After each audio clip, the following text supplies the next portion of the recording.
है हर लम्हा नबी के साथ। बल्कि अमीर अल मोमिनीन का नहजुल बलागा में जो खुतबा है वो खुतबा सोने की कलम से लिखने वाला है।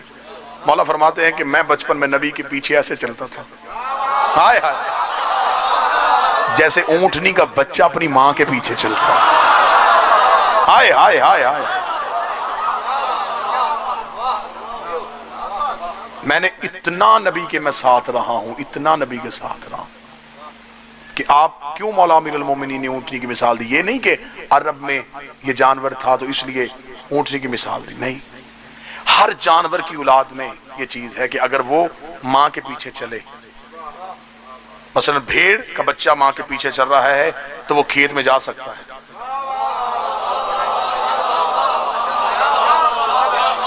घोड़े का बच्चा मां के पीछे चल रहा है तो वो चरने के लिए आगे पीछे जा सकता है। ऊंटनी के बच्चे में ये सिफ्त पाई जाती है, प्यासा भी हो, जब तक मां ना रुके वो नहीं रुकता। अमीर अल मोमिनीन ने फरमाया मैंने अपनी मर्जी नहीं की, मैं नबी के पीछे रहा हूं, मैं नबी के पीछे पीछे चला हूं। फिर अहले सुन्नत किताबों में ये मौजूद है कि मौला अमीर अल मोमिनीन ने रिसालत माप की जुबान चूसी। आपने हजरत अबू हुरैरा से रवायतें इसलिए ली हैं कि उन्होंने जूठा दूध पिया था। जूठा दूध पीने वाले से आपने 5000 हदीसें ले ली, जिसने जुबान चूसी उसने आपने एक हदीस भी नहीं ली।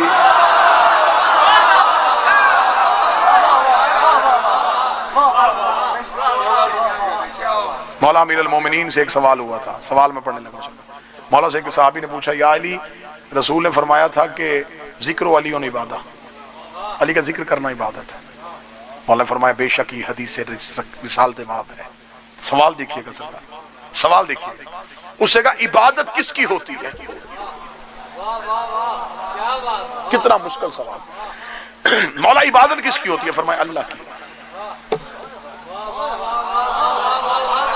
उससे कहा जिक्र तेरा करें, इबादत अल्लाह की कैसे? चेहरा तेरा देखें, इबादत अल्लाह की कैसे? अगर तेरा चेहरा देखने से अल्लाह की इबादत होती तो फिर मान कि शिरक आ गया। इबादत अल्लाह की, चेहरा तेरा देखा। या अली, आपका चेहरा देखने से उसकी इबादत कैसे हो जाती है? अमीर अल मोमिनीन फरमाया सवाल बदल, मेरा चेहरा देखना अल्लाह की इबादत है। उसने कैसे? फरमाया अगर मेरा चेहरा है तो मेरी इबादत है, अगर उसका चेहरा है तो उसकी इबादत है। अगर तो ये चेहरा मेरा है तो फिर है मेरी इबादत, अगर चेहरा ही उसका है।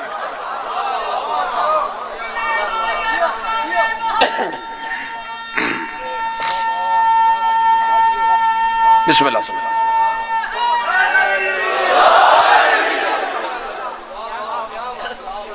अगर मेरा जिक्र अल्लाह के जिक्र के अलावा है तो फिर मेरा जिक्र मेरी इबादत है।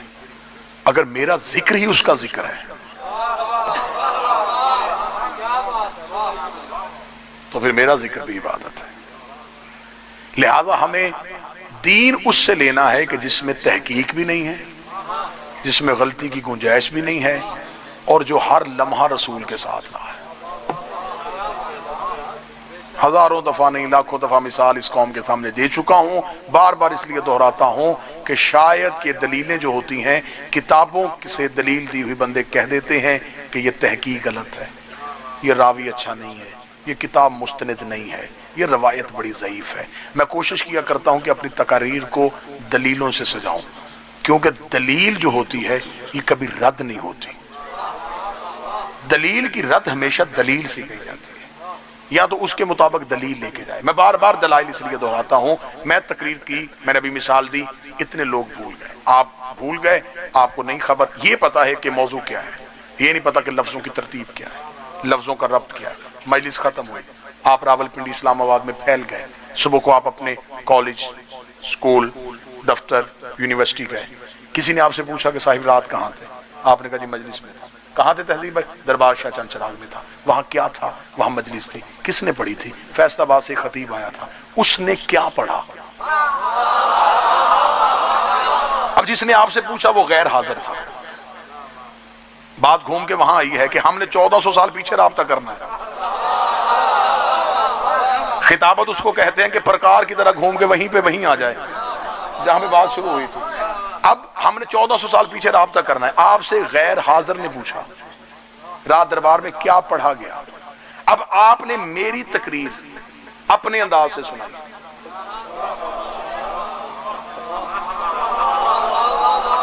अपने अंदाज से सुनाई ना आपके पास वो लफ्जों की तरतीब थी, आपके पास एक मौजू था कि इस टॉपिक पे बात हो रही थी, इस आयत को पढ़ा जा रहा था, ये पॉइंट्स थे, इस पे गुफ्तगू हो रही थी। अब इसके आगे जो आपने तशरीहात की वो आपकी जाती थी। अब मेरी तकरीर में और आपकी तशरीह में फर्क आ गया। इसी फर्क ने फिरके बनाए।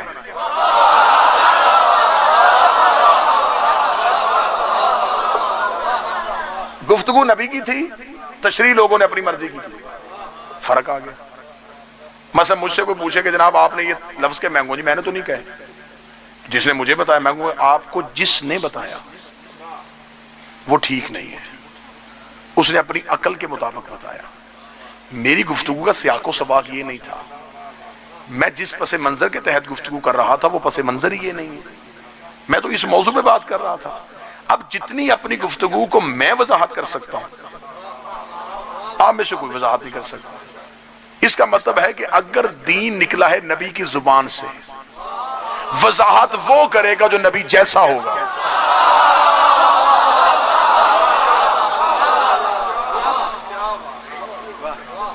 वजाहत वो करेगा जो नफ्से पैगंबर होगा, वजाहत वो करेगा जो नफ्से परवरदिगार होगा, वजाहत वो करेगा जो रसूल के बाद बिला फज़्ल रसूल का जानशीन होगा।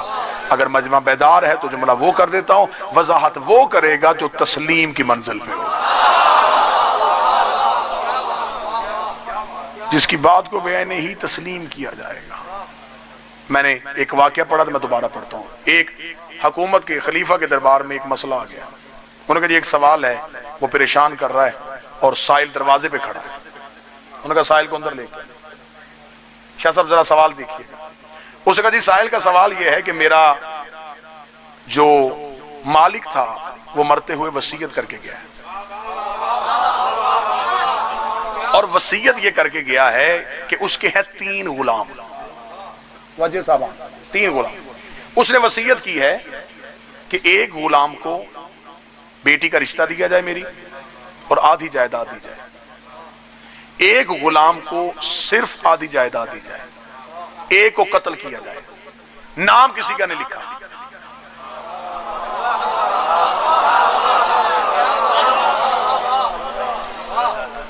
नाम किसी का भी नहीं लिखा, बस ये वसीयत कर गया है और वो दुनिया से चला गया है। अब तीनों गुलाम जो हैं वो दावेदार हैं, जायदाद भी हमें चाहिए, रिश्ता भी हमें चाहिए, मरने को कोई तैयार नहीं। ये शुरू से आदत है, मालिक चला जाए तो गुलामों को जायदाद का लालच हो जाता है।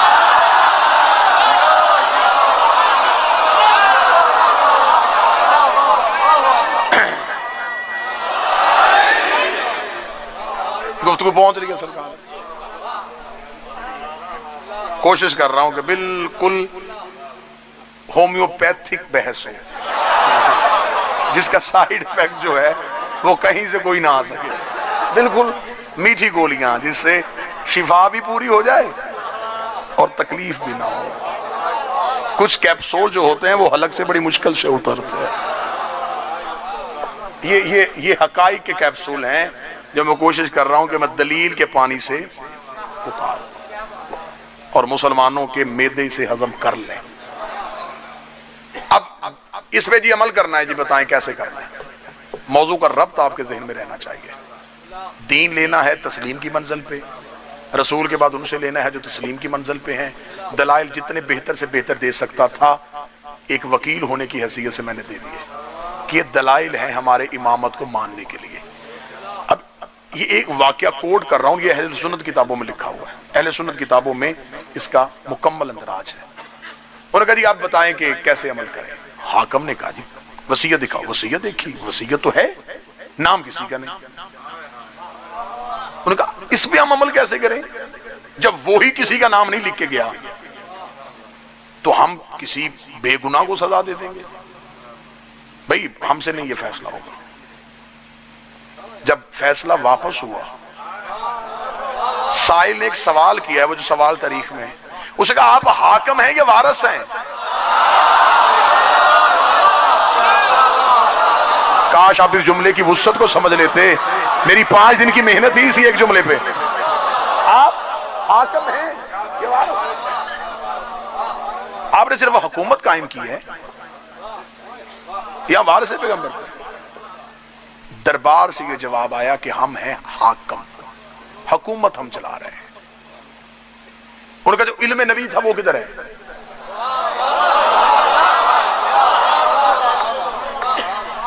घर में। साइल वारिस के दरवाजे की जानब चला, नौकर के जरिए, सहाबी के जरिए अमीर अल मोमिनीन को इतला दी गई कि एक साइल दरबार में गया था वसीयत लेके और वापस खाली आया। अमीर अल मोमिनीन ने घर में बैठ के इस मसले का जवाब नहीं दिया। अमीर अल मोमिनीन ने कहा कि उसे कहो दरबार में पहुंचे, मैं आ रहा हूं।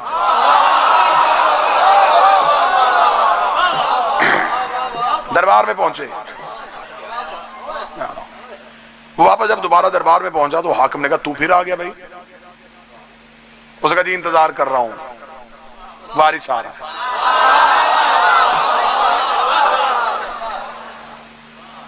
खिताबत में जुमले ही होते हैं, पत्थर तो खतीब के हाथ में होते हैं कोई नहीं कि वो मजमे को मारे और मजमा बोले। लफ्ज कह रहा हूं, तहकीक वाले खामोश बैठे थे, तस्लीम वाला आ गया।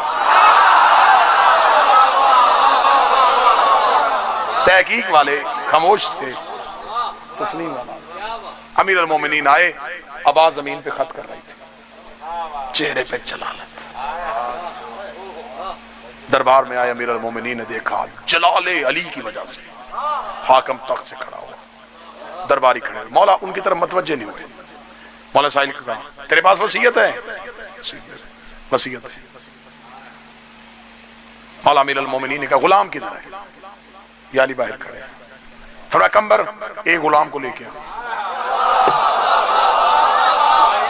पहला गुलाम अली के सामने आया। तू गुलाम है? जी। अच्छा, ये क्या करके गया तेरा मालिक? वसीयत नाम तो कुछ भी नहीं लिख के गया। ऐसी होती है वसीयत?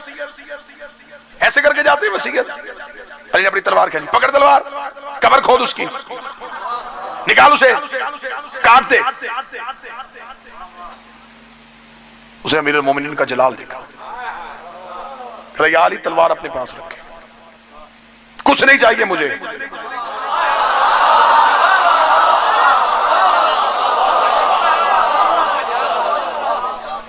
अपने मालिक पे तलवार चलाऊं?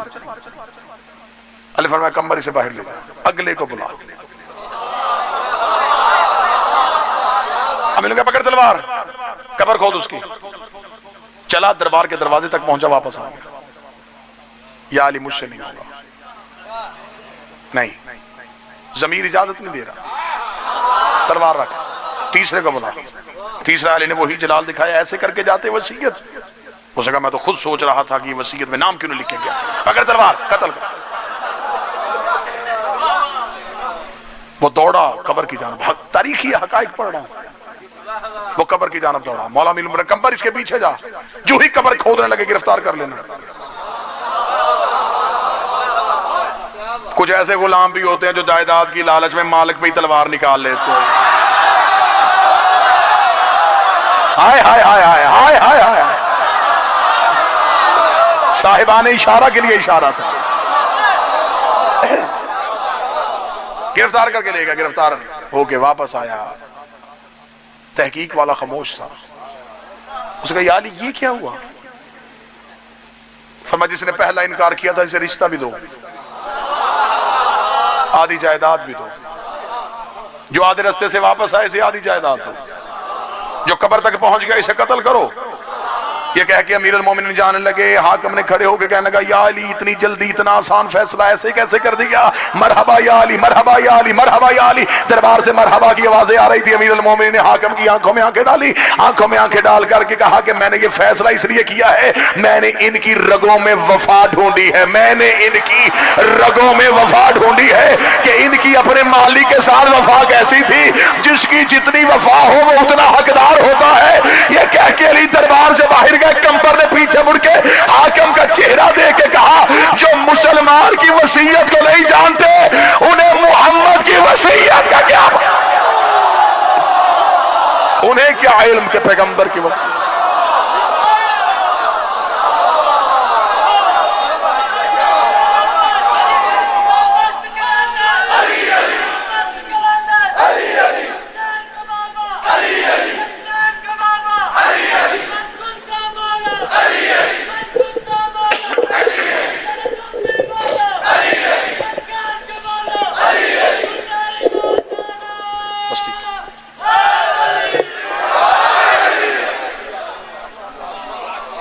अब सिर्फ ये एक वाकया नहीं, सैकड़ों वाकयात ऐसे हैं जो किताबों में वसीयत पैगंबर पे अमल करवाया तो अली ने।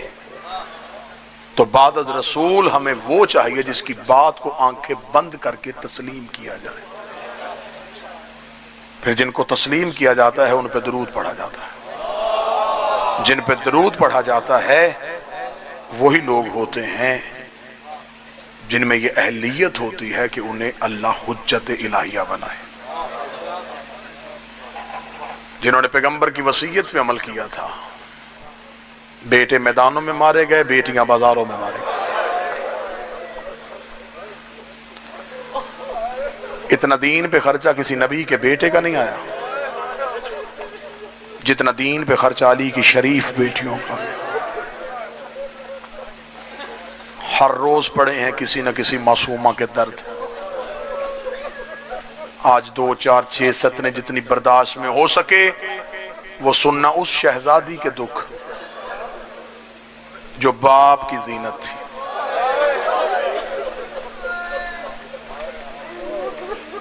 जिसे बाबा प्यार से ज़ैनब कहता था,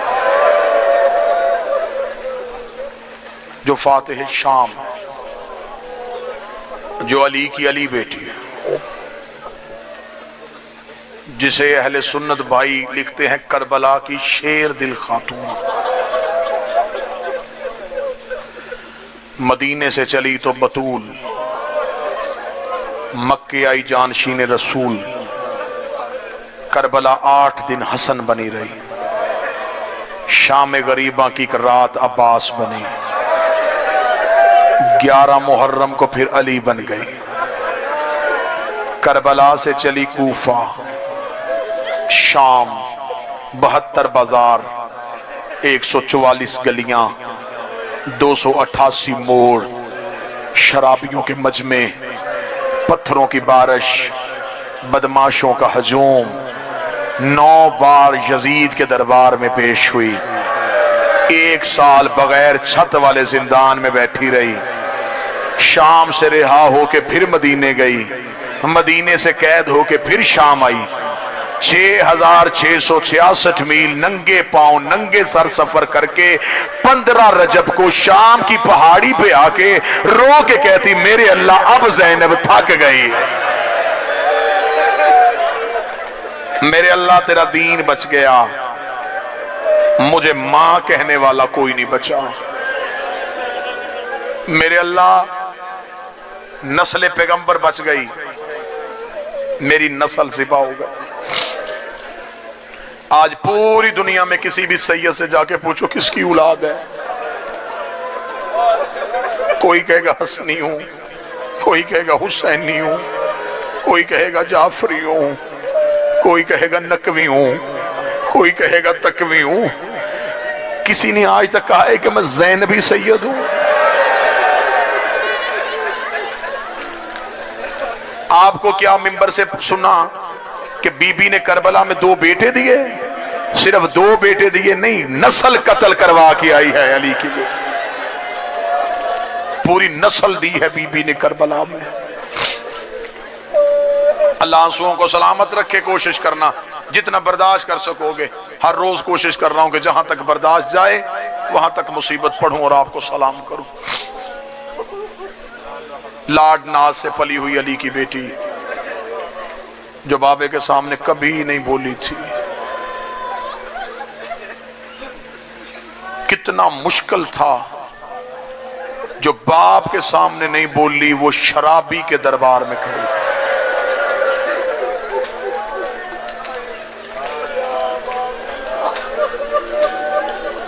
मैं हर रोज दुआ करता हूं, मेरा अल्लाह किसी की बेटी ना उजड़े, बेटियों पे मुश्किल वक्त ना आए। उस दरबार में गई जहां दरबार में जाने के लायक थी नहीं, बाजार से गुजरी नहीं, गुजारी गई।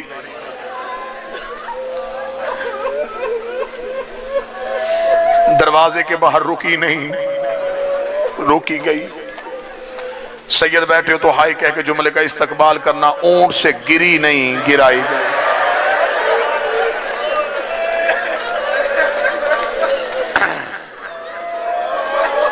बादशाह हुसैन की इज्जत की कसम मैं तो कोशिश करता हूं कि हर रोज आपको मुसीबत के वो पहलू सुनाऊं जो मिंबर से नहीं पढ़े जाते। सैयदों के दर्द के कुरान इतना वसी है, इसकी चंद आयतें पढ़ ली जाएं तो कारी का चेहरा जख्मी हो जाए।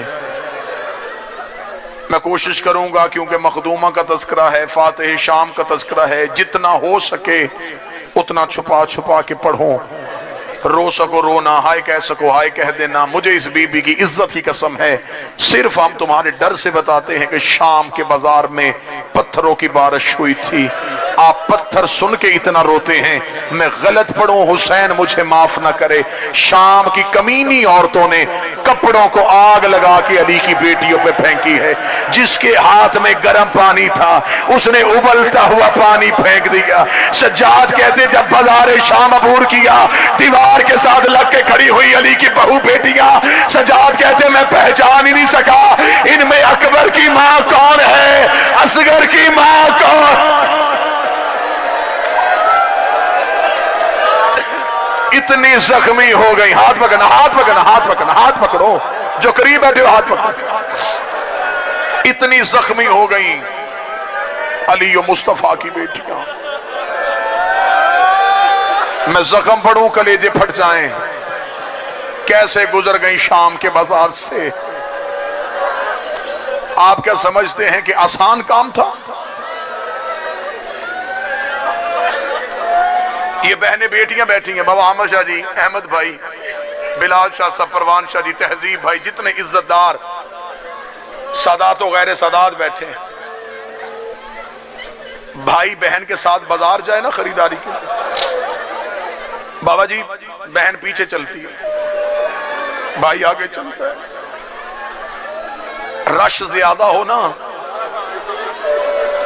आगे गुजरने वाले बंदों को भाई हाथ लगाता है, वो पीछे मुड़ के देखते हैं, वो कहते रास्ता दे मेरे साथ मेरी पर्दादार बहन है। शरीफ बंदे रास्ता दे देते हैं। पिंडी वालों मातम करो ना करो तुम्हारी अपनी मर्जी है। जिसने ज़ैनब का रास्ता बनाना था उसके हाथ बंधे हुए थे। वो हर मोड़ पे रो रो के कह रहा था रास्ता दो मेरे साथ अली की बेटियां आ रही, रास्ता छोड़ो मेरे साथ मोहम्मद की बेटी।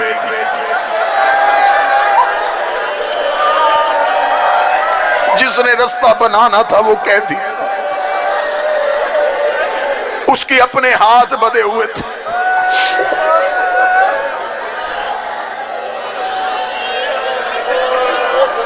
इतना मुश्किल है बाजार शाम, इतना मुश्किल है बाजार शाम।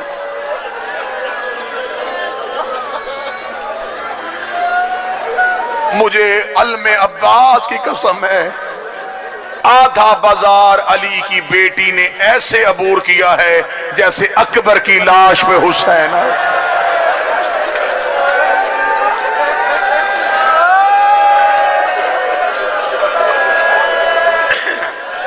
मैं कोशिश कर रहा था मैं जितना छुपा सकूं उतना छुपाऊं। जिन आंखों ने अभी तक फुरात बाहर नहीं निकाली, जो आंखें अभी तक खुश्क हैं, उनके आंसुओं के लिए मैं पहला दर्द से भरा हुआ जुमला पढ़ने लगा हूं। जितने सैयदारे बैठे मुझे जुमला माफ कर देना, पहला जुमला तारशरी दर्द का पढ़ने लगा हूं। मदीने आके एक बंदे ने मौला सज्जाद से पूछा था, हुसैन का बेटा बता, सबसे ज्यादा मुसीबत शाम में कहां आई थी? सज्जाद कहते मेरा जिगर फट गया उस वक्त जब पिछले बदमाश रुक नहीं रहे थे, अगले रास्ता नहीं दे रहे थे। ये वही वक्त था जब मेरी मां जमीन पे बैठ गई, रोक के दी सज्जाद भीड़ ज्यादा हो गई। अजरो कमल अल्लाह, अजरो कमल अल्लाह, अजरो कमल अल्लाह। हौसला हौसला हौसला। कितनी बार कत्ल हुई अली की बेटी? सज्जाद भीड़ ज्यादा हो गई है, सज्जाद अब चला नहीं जा रहा, जमीन पे बैठ गई। कुरान की आयत। मैं जिंदगी में कोशिश करता हूं कि मैं बाजार शाम ना पढ़ूं, बाजार पढ़ा ही नहीं जाता। उम्मती क्या पढ़े? कैसे गुजरी सैयदादियां। बस एक दर्द की आयत और सुनो और मुझे इजाजत दो। वहां पहुंच गई जहां नहीं पहुंचना चाहिए था।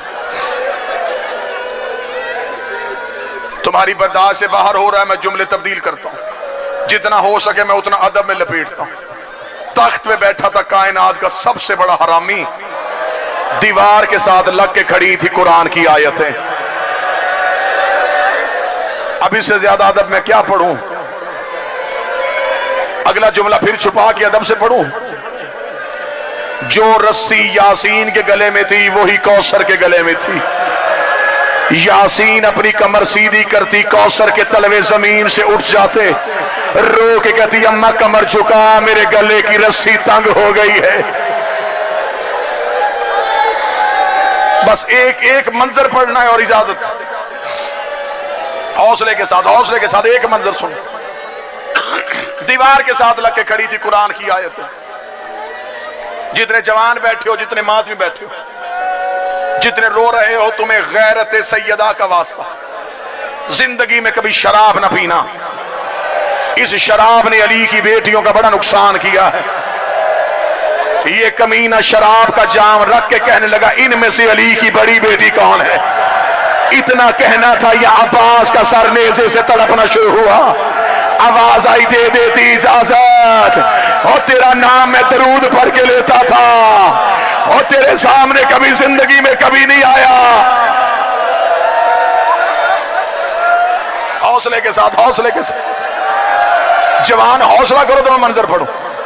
हर रोज मैं मुसाहिब छोड़ आऊं तुम्हारी बर्दाश्त की वजह से। सिर्फ एक मंजर पढ़ूंगा और सलाम करूंगा। इनमें से अली की बेटी कौन?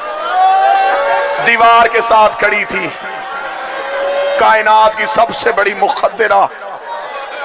सदा से माफी मांग के जुमला पढ़ने लगा हूं। इस कमीने की आवाज आई, कौन है वो बीबी जो बाजार में मेरी हुकूमत के खिलाफ खुतबे दे के आई है?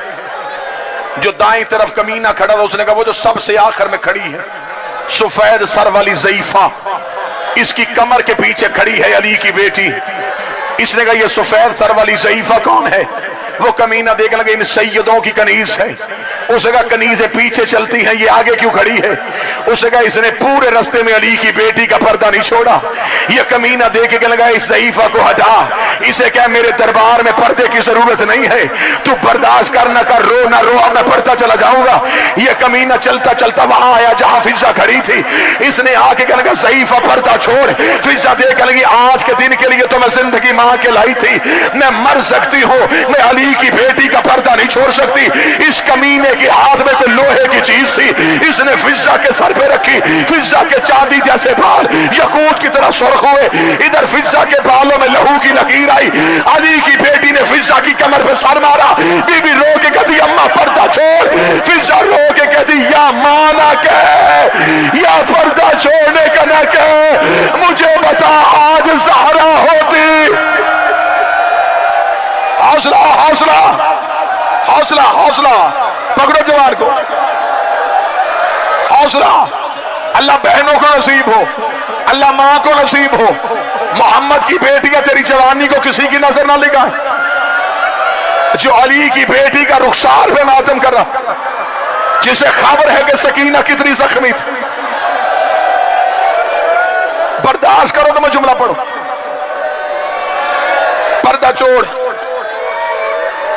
बीबी फिजा रो के कहती है अली की बेटी यमान न कह, या पर्दा छोड़ने का ना कह, या ज़हरा अदरिकनी, मैं दुआ करता हूं मैं पढ़ सकूं और तू बर्दाश्त कर सके। इतना कहना था, फिजा के बालों में लहू की लकीर आई, फिजा के सर पे खून की लकीरों का आना था। बीबी फिजा ने एक दफा दाएं देखा, एक दफा बाएं देखा, देख के इस दरबार में कोई हबश का रहने वाला है। इतना कहना था, पूरा हबशी कमर पे हाथ रख के उठा, करीब आके कहने लगा, कह दे तूने हमें क्यों बुलाया है? रो के कभी कौन है तुम्हारे मुल्क का बादशाह? कहने लगा, मर गया एक उसकी बेटी थी, मदीने वाले सैयदों की नौकरी करती है। फिजा रो के कभी इस दरबार में वो मैमूना आए, तू पहचान सकता है? पूरे हबशी ने तलवार नियाम से निकाली, देख लगा तू कैद न होती मैं तेरा सर तन से जुदा करता। तुझे नहीं पता लोग शराब पी रहे हैं और तूने हमारी शहजादी का नाम ले लिया है। फिजा रो के कहती, मुझे पहचान। हौसला, हौसला, मुझे पहचान, वो मैमूना मैं हूं। इतना कहना था, पूरे हाबशी ने अपने अबरू उठाए, उठा के लगा, तू ही मैमूना है। क्यों छोड़ी सैयदों की नौकरी, क्यों आई शराबी के दरबार में? फिजा रो के कभी पर्दा कर, अकेली नहीं आई, मेरे पीछे अली की बेटियां खड़ी हैं। अब मैं किसी जवान को नहीं रोकूंगा, जितना हो सके मातम करना।